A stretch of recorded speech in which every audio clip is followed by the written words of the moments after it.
Hey, what's going on, everybody? This is Dr. John Clayton, your Layton chiropractor here in Utah.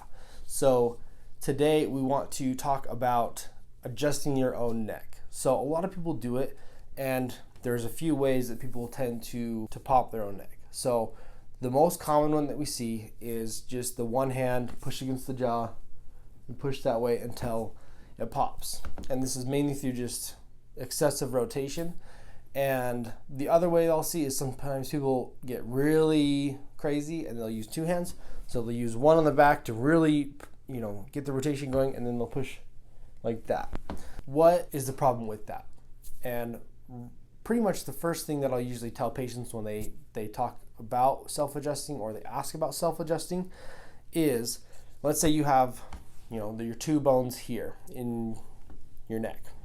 So let's say this one right here is stuck out of place, and then this is the one that's going to be above it, obviously. So what will happen is if this bone is stuck, it takes a good amount of specific force to get it back into place.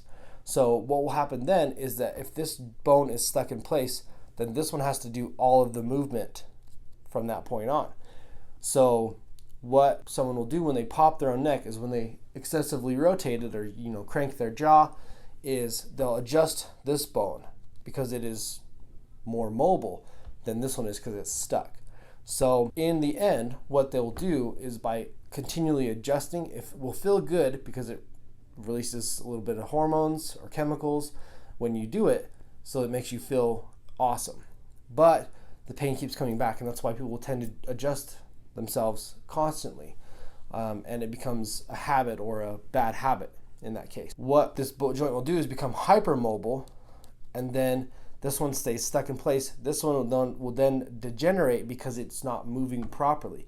This one becomes hypermobile, so then that causes excessive ligament stretching, and then it's even harder to stabilize itself. You're having basically two ends of the spectrum on degeneration happening.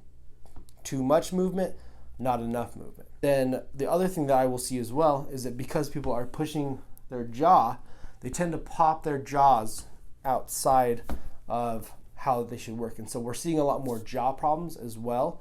And a lot of the jaw problems are related to self-adjusting. And so then I have to get in there and adjust the outside of the joint, possibly get inside the mouth, work on the muscles in there to get them to release so the jaw will actually set in place again. In the end, what will happen is if you self-adjust is you can tend to develop more problems later on rather than just coming in to see a chiropractor and having them adjust the neck. It doesn't need to take multiple adjustments to get back in order. Just to have a simple alignment and take that pressure off of that stuck vertebrae, therefore releasing the nerve, and then this will also allow the mobility to come back into the neck so that you're out of pain, that you feel better, and that you don't feel the urge or the need to pop your own neck. So if you have any questions about self-adjusting, if it's safe, if you're doing something, send me a video on Instagram of, maybe a question that you have is this safe? And we'll go over a few other self-adjusting videos as well for some things that you can do. We just made a video on adjusting your own fingers if you want to, and the proper way of doing that. So feel free to watch that video.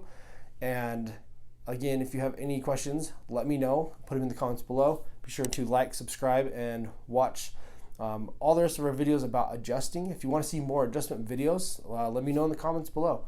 And again, I'm Dr. John Clayton, your Layton chiropractor here in Utah. Thanks.